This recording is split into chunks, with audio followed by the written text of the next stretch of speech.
And welcome into the Sportsedge Powered by Inspin.com. We kind of have the show on the road this week. I'm in Vegas. I got a surprise for everyone that I'll show you in a minute. Seal is on a rare assignment. Normally, it's my man Jamie who's on assignment tending sheep in New Zealand or learning different farming techniques. This time, Seal is on a cheesesteak hunt in Nova Scotia because there's a possibility they're going to start building a bunch of cheesesteak places in Nova Scotia, Canada. So he's out kind of scouting that right now. And to be honest, I love Seal, but Jamie, you're my guy. So we got the Jay Wiz here. Good to see you.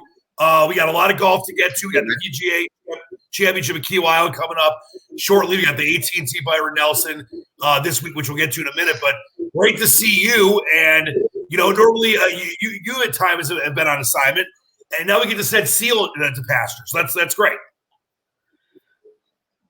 Yeah, no.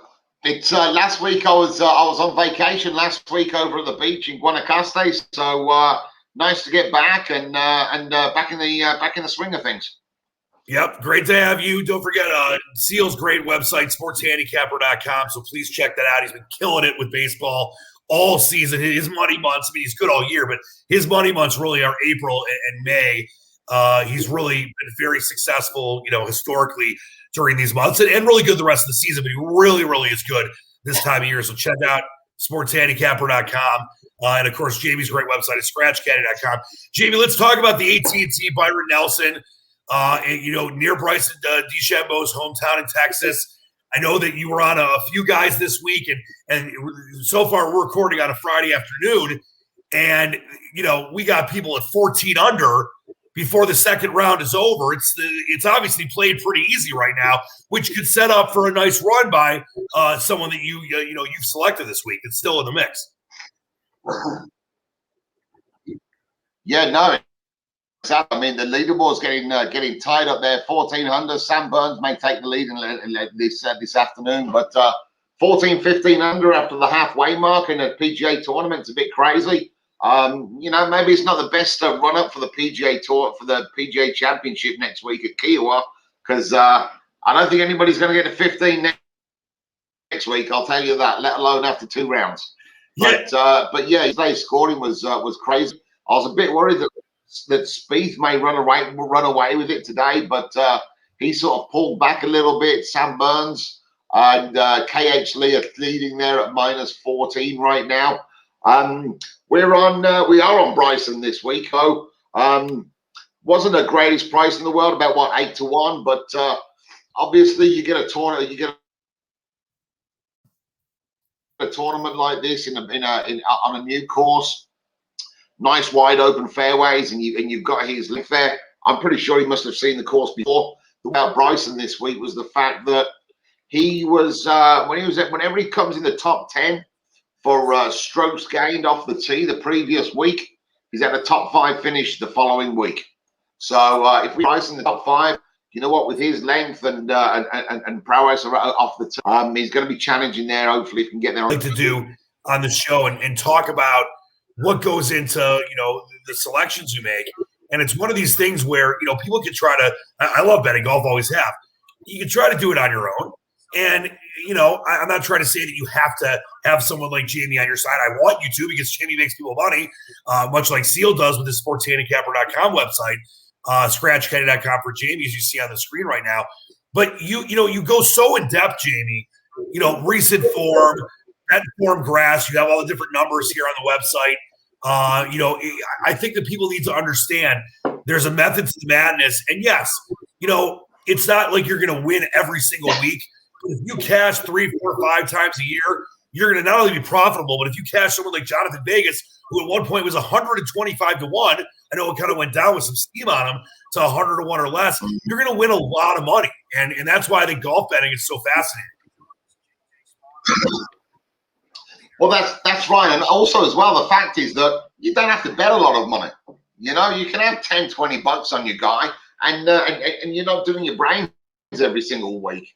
So yeah, I mean, like I said, all the numbers are I always like to look at a tournament and try and look at the previous winners and try and work out what numbers or what results from different courses I think could be pertinent to finding out the winner for this week. last week's winner, you know what? It was when it was the Players Championship there at Sawgrass a month or so ago. We picked up Justin Thomas, and we said about the link between Quail Hollow and TPC Sawgrass. Obviously, McIlroy's won at Quail Hollow before, and one of his first wins on tour there. He's won the Players Championship, and of course, he goes back and wins there again last week. Quail Hollow and TPC, very, very relevant form between both of those events. So we'll keep an eye on that for the future moving forward. Coming on to next week to the US PGA Championship there over Island. It's going to be, the longest course ever played in major history. They're playing it on the 72 there on the Ocean course. Paspalum Greens, which you don't see very often on tour. I mean, there's only 3 events there that have it: the Corrales, Punta Cana, and the Mayakoba over in Mexico. So we're, no need to look for Poa now, bent grass greens, Bermuda grass greens, it's a Paspalum. Obviously, I'll have everything up there on the site for all of those events. The one guy who I am on already, I did manage to get 50 to 1 on Victor Hovland. He's a winner at Puerto Rico. He's a winner at Mayakoba. He's a young player, can hit the ball, get it off the tee. Great irons. I expect him to go well next week. And again, I mean, let's look at these previous winners here of the what are you seeing there? Victor Hovland's at 25 to 1. 25 yeah, to 1. My 50 to 1's looking good for him. We shall see what happens. Yep. Yeah, odds cut in half. Yeah, I mean, he's played well. He's in form as well. And you look at the previous winners of these last 4 winners have all been in their 20s. They can all hit the ball a mile. What was it? So Justin Thomas, obviously Brooks Koepka as well. So and Colin Morikawa. I mean, last year there at TPC Harding Park, the course was a little bit different. Usually the PGA Championship is set up on a nice long course, and it is going to be a bomber's course. So you are looking for the guys can get it out there off the tee. There is a bit of correlating form as well to Quail Hollow. Look at the Honda Championship as well. Any of those courses should be good, relevant information. The one other thing that I was looking at was the British Open. Look at the last time it was played at Kiawah Island. Rory McIlroy won at -13. Did win by top 20 there. You had McIlroy obviously won it. Justin Rose came third. He's had a second at the British Open. Poulter was third. He's had a second at the British Open. Carl Peterson was third. He's had an 8th at the British Open. You've got Ben Curtis. You've got Tiger Woods, John Daly, Patrick Harrington. All have won the British Open as well. So have a look for these guys who can play by the coast. They can play in wind, and they are used to those conditions. So maybe the British is going to be relevant, and I'll put some stats up there on Monday morning for everybody to take a look at. But I think we're looking for a bomber for next week, and somebody who can get the ball out there and try and tame this horse, because it's going to be a brute next week.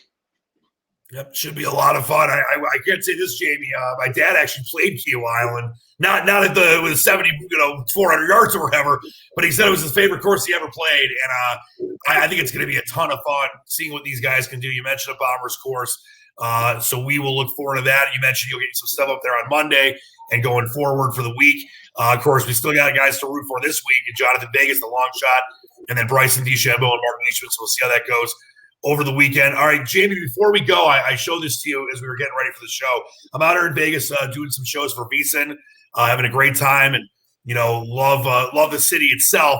But you never know what's going to happen when you're doing a show on a network that was started by a legendary broadcaster that was the inspiration for it. So I thought I would just show people what ended up happening last night, Jamie.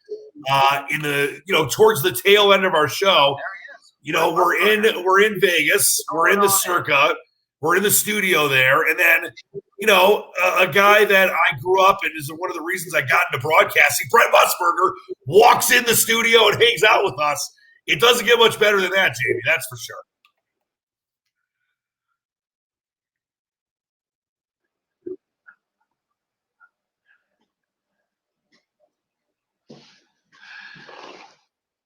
your idols there in the studio with you. That's some good stuff there. That is, Dan.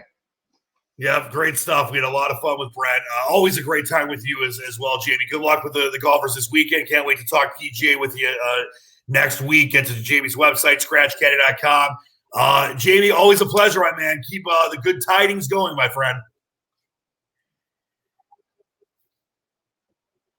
Appreciate it, my man, Dan. Easy then in Vegas, brother. All right, you be careful, boss. I always pace myself. I mean, not a lot of sleep, but always pace myself. All right, Jamie, great stuff. He'll be back with us next week as well. Please check out his website at Sportsedge.com. He's been solid in baseball, as he always is. And, of course, Jamie's is at ScratchCaddy.com. For Jamie, for on assignment doing cheesesteaks in Nova Scotia, cheesesteak scouting, Steely McNeely, I'm Dan Leach and Squatch. Thanks so much for joining us on the Sports Edge, powered by Inspin.com. We'll see you next week. Until then, believe in the dream. Peace.